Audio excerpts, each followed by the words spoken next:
주천의 주식시황 시간입니다. 안녕하세요, 주천입니다.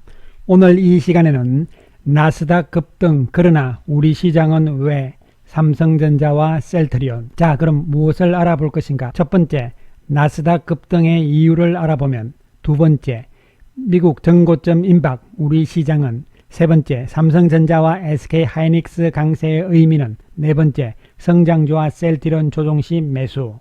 자, 미국 시장 전일 상당히 강력한 모습, 특히 나스닥 시장이 2.56% 급등하는 모습을 보여주었습니다. 다우지수도 0.88% 올랐는데요. 일단 미국 시장 전일은 특별한 이야기가 없었습니다. 민주당이 또 거부를 하고 이러면서 특별하게 호재가 될 만한 것이 없었음에도 불구하고 강한 상승세를 보이는 모습이 나오면서 지난 9월 2일 고점이 거의 다 다가왔어요, 지금. 그래서 그 이유는 무엇인지, 또 이러한 상황에서 미국 시장이 어떻게 될 것인지, 이러한 부분을 잠시 후에 구체적으로 알아보기로 하겠습니다. 그러나 기대했던 우리 시장은 출발이 상당히 좋았습니다만 약보합으로 양시장이 마감이 되었습니다. 하지만 음봉이긴 하지만 밑에 꼬리를 이렇게 달았기 때문에 모양상으로는 좋은 모습, 즉 다시 말씀드리면 어저께도 말씀을 드렸지만 단기적으로 우리 시장은 뭐 좀 조정이 나올 것이다 이런 측면이었는데요. 조정치고는 양호한 모습의 조정 양상이 나왔습니다.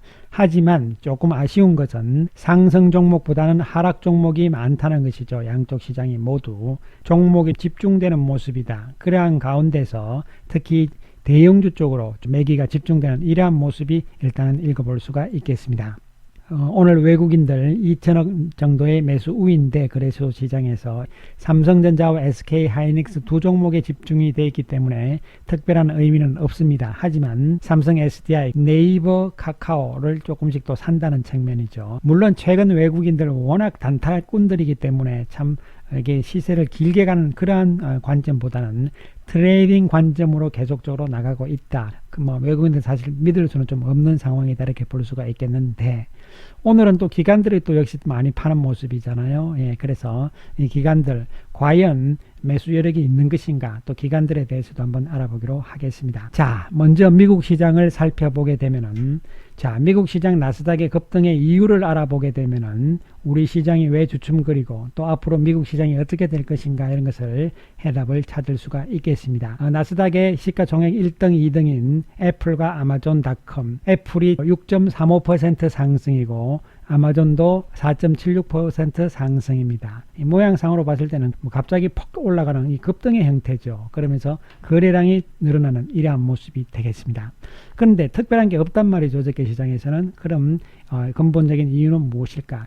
이것은 바로 미국 시장이 지난 9월 2일 고점 이러한 상황과 또 그 당시만 해도 8월달 계속적으로 지나치게 고평가다 이러한 이야기들이 나올 때 결국은 수급적인 측면이었죠. 그것은 뭐냐면은 바로 옵션과 연계된, 즉 꼬리가 몸통을 흔드는 이러한 상황이었다 이렇게 나오는데, 이것이 이번에도 다시 한번 또 재현되는 이러한 모습이라고 판단이 내려집니다.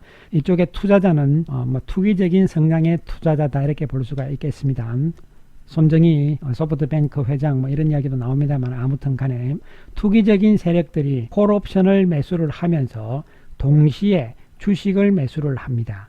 그러면 콜옵션을 매수를 했기 때문에 금융기관 쪽에서는 가지고 있는 콜옵션 매도 포지션을 매도 청산하면서 건네주는 것이죠. 따라서 콜옵션을 매도를 했기 때문에 방어를 위해서 동시에 역시 해칭 수단으로서 주식을 매수를 합니다. 반대 방향으로 가는데 이쪽에 투기적인 투자자들은 같은 방향으로 가는 것이죠. 결국 주식을 양쪽이 다 매수하는 개념이기 때문에 주가는 올라가는 이러한 현상이 어저께도 나타난 것이 아닐까 이렇게 판단이 내려지는데, 사실 그 가능성이 상당히 높습니다. 왜냐하면 좀 전에도 보여드렸듯이 애플과 아마존닷컴의 거래량이 갑자기 급증했다는 그러한 측면이 중요한 이유가 될 수가 있는 것이죠.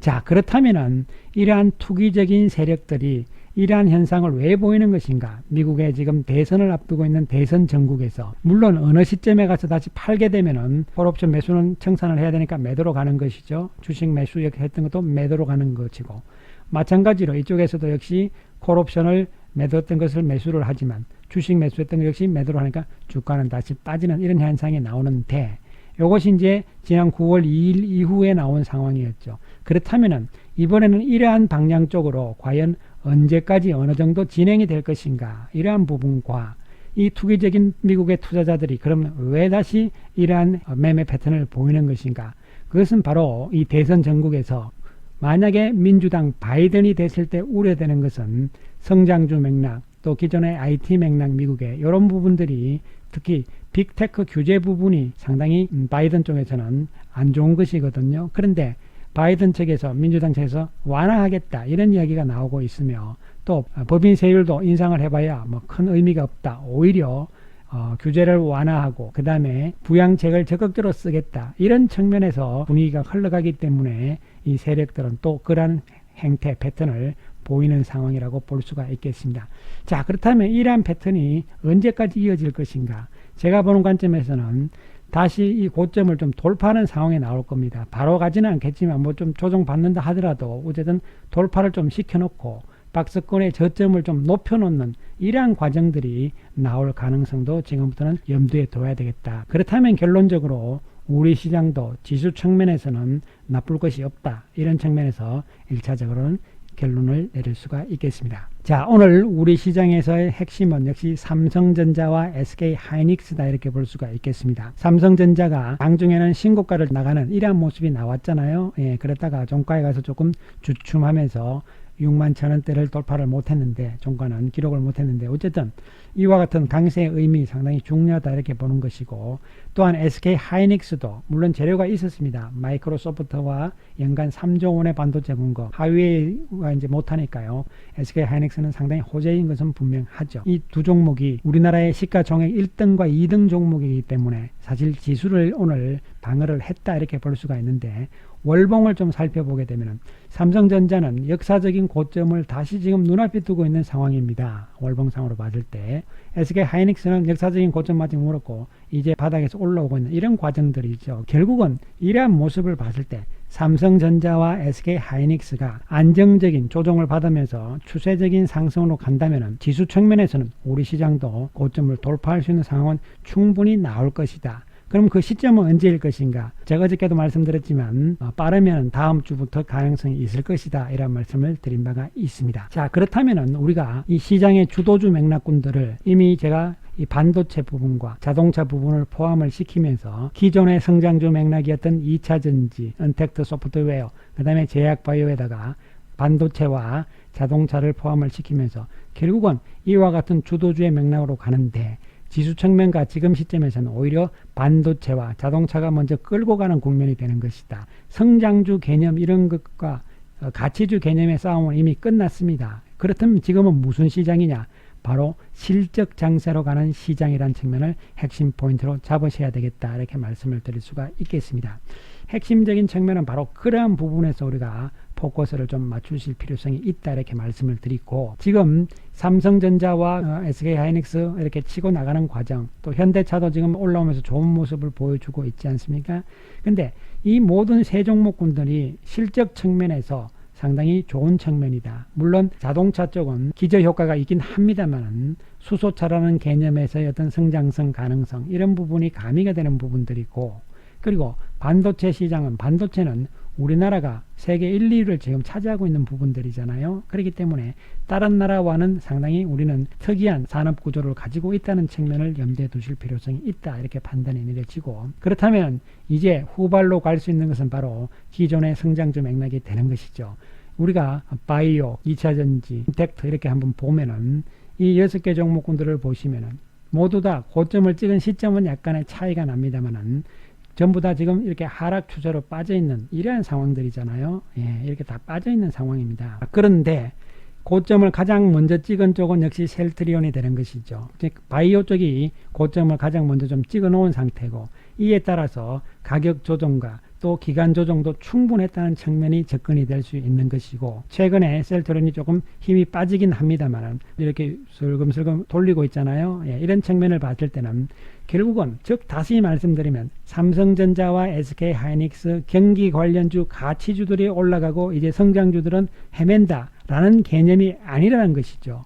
지금부터는 성장주와 가치주의 개념의 싸움이 아니고 실적이 좋은 종목군들, 즉 실적 장세로 가는 과정이기 때문에 실적이 좋은 종목군들이 핵심이라는 것이 핵심이고, 그래서 오히려 바이오 쪽이, 셀트리온 쪽이 고점을 찍은 기간도 빠르기 때문에 그만큼 기간 조정도 길었다는 측면, 또 주가도 빠질 만큼 충분히 빠져놓은 상태이기 때문에 이제부터는 주가를 돌리는 과정으로 나온다, 이런 측면에서 접근을 해야 되고, 또한 그 외에 성장주 맥락군들도 이제부터는 조정 시에는 매수의 관점으로 접근이 돼야 된다, 이런 말씀을 강조를 드리는 것이죠. 우리 시장도 마찬가지입니다. 여기에 이 물음표는 기간 조정의 개념인데, 우리도 시장도 여기서 뭐 바로는 못 가고 좀 밀리겠지만 다음 주부터 해서 돌파해 나가는 이러한 국면으로 나가는 핵심은 나갈 가능성이 높고, 이 핵심은 뭐니 해도 바로 앞으로의 실적 장세로 가는 이러한 구도라는 측면을 여러분께서 다시 한번 생각을 해보실 필요성이 있다.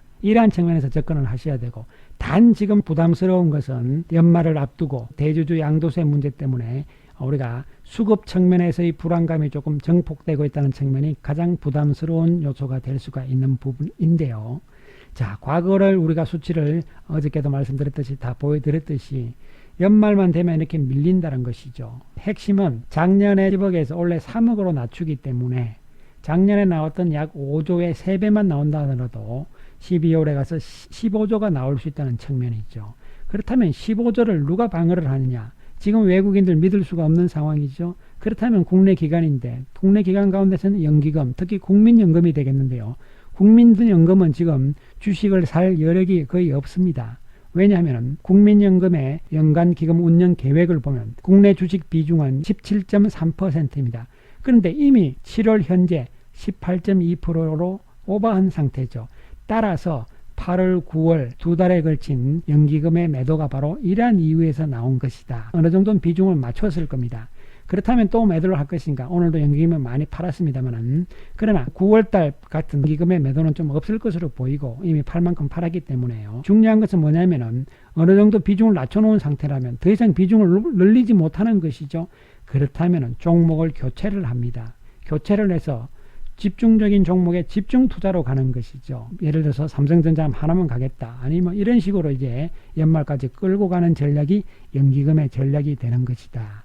그 다음에 종목군들이, 비중들이 예를 들어서 주가가 많이 빠졌잖아요. 성장주 맥락군들이. 그러면은 비중이 줄어들기 때문에 다시 또 사서 끌어올리는 것이죠. 한정된 규모 속에서 그러한 관점으로서 포트폴리오를 왔다 갔다 하는 이러한 과정으로 연기금은 나갈 수밖에 없는 상황이기 때문에 15조가 터지면은 뭐 연기금 입장에서 막을 수가 없는 것이죠. 그 다음에 최근에 들어서 투신과 사모펀드 이야기가 나오는데 금융투자는 의미가 없어요. 뭐 이쪽은 의미가 없으니까요. 최근 9월 24일 바닥부터 10월 13일 오늘까지 봤을 때 투신들이 조금 그래도 매수 우위죠. 그리고 사모펀드가 매수 우위인데 그림으로 쉽게 거래소와 코스닥을 보시면 뭐 이런 상황들이 나오고는 있습니다. 그런데 워낙 금액 규모가 작아요. 따라서 투신과 사모펀드도 수익률을 높이기 위해서는 집중적인 주도주 중심의 집중 전략으로 갈 수밖에 없는 것이죠. 이에 따라서 각 투자 주체별로 상황들이 다르기 때문에 종목군들이 한쪽으로 쏠리는 것이 아니고 소수의 종목 중심으로 집중하는 이러한 전략으로 나갈 가능성이 높다는 것이고, 그 핵심 종목의 선택의 핵심은 바로 실적이라는 측면을 다시 한번 염두에 두시기 바라겠습니다. 따라서 결론적으로 이와 같은 대주주 양도세 문제, 지금 어떻게 보면 참 심각한 부분들이죠. 이 부분들이 어쨌든 정부에서 해결을 좀 해줘야 된다. 그렇지 않으면 심각하다. 따라서 여러분 국민청원에 계속적으로 동참을 해주시기 바라겠습니다. 자, 셀트리온 상당히 좀 힘듭니다. 물론 셀트리온 헬스케어 오늘 브라질 쪽에 허즈마 수출 이야기가 나왔는데요. 상당히 의미 있는 부분이에요. 왜냐하면 기존의 유럽과 미국, 즉 북미 위주에서 이제 남미 쪽으로 간다는 측면도 상당히 의미가 있는데, 당장은 지금 재료들이 크게 안 먹히는 상황이기 때문에 그렇긴 합니다만, 그러나 상대적으로 미리 빠졌고 기간 조정이 충분하고 또한 가격 조정도 충분했기 때문에 이제 바닥을 확인하고 유턴으로 돌리고 있는 과정이잖아요. 오히려 이 시점에서는 조정 시마다 매수의 관점이 여전히 좋다, 이런 말씀을 다시 한번 강조 말씀을 드리고, 보유하고 계신 분들은 지속적인 보유 전략으로 나아가 주시기 바라겠습니다. 감사합니다.